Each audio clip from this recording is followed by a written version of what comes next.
അസ്സലാമു അലൈക്കും വറഹ്മത്തുള്ളാഹി വബറകാതുഹു.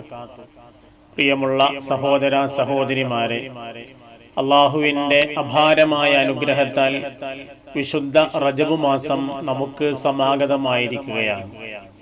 ഒരുപാട് ഉപ്പമാരും ഉമ്മമാരും ആ റജബ് മാസത്തിലെ ഓരോ ദിവസങ്ങളും നോമ്പ് കൊണ്ട് ധന്യമാക്കുന്നവരാണ്. അല്ലാഹു തആല അവരിൽ നിന്ന് അത് കബൂലാക്കട്ടെ എന്ന് നമുക്ക് ദുആ ചെയ്യാം. ധാരാളം നന്മകൾ നമ്മൾ ചെയ്യുമ്പോൾ നമുക്ക് നാളെ വിജയിക്കാം എന്ന പ്രതീക്ഷയിലായിരിക്കും നമ്മുടെ ജീവിതം അവസാനിക്കുക. റജബ് മാസം കടന്നു വരുമ്പോൾ അള്ളാഹുവിന്റെ ഹബീബ് സല്ലല്ലാഹു അലൈഹി വസല്ലമ പറയുമായിരുന്നു, അല്ലാഹുമ്മ ബാരിക് ലനാ ഫി റജബിൻ വ ശഅബാൻ വ ബല്ലിഗ്നാ റമളാൻ. അല്ലാഹുവേ, റജബിലും ശഅബാനിലും ഞങ്ങൾക്ക് നീ ബറക്കത്ത് ചൊരിയണേ, വിശുദ്ധ റമളാനിനെ ഞങ്ങളിലേക്ക് എത്തിക്കുകയും ചെയ്യണേ എന്ന് നബി സല്ലല്ലാഹു അലൈഹി വസല്ലമ ദുആ ചെയ്യാറുണ്ട്.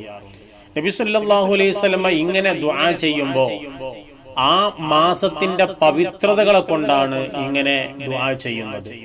ഒരുപാട് നല്ല കാര്യങ്ങൾ ചെയ്യുമ്പോൾ വലിയ പ്രതിഫലം അല്ലാഹു സുബ്ഹാനഹു വ തആല നമുക്ക് ആ മാസത്തിൽ നൽകുകയാണ്. ചീത്ത കാര്യങ്ങളാണ് നമ്മിൽ നിന്ന് വന്നു പോകുന്നതെങ്കിൽ വലിയ ശിക്ഷകളും അതിന് ലഭ്യമാകും. മഹാനായ ഹസനുൽ ബസരി റഹിമഹുമുല്ലാ നമുക്ക് പഠിപ്പിക്കുകയാണ്, നാളെ പരലോകത്ത് വെച്ചുകൊണ്ട് അല്ലാഹു സുബ്ഹാനഹു വ തആല അല്ലാഹുവിന്റെ അടിമകളോട് പറയും, യാ ഇബാദി ഉദ്ഖുലൂ അൽ ജന്ന ബിറഹ്മതി.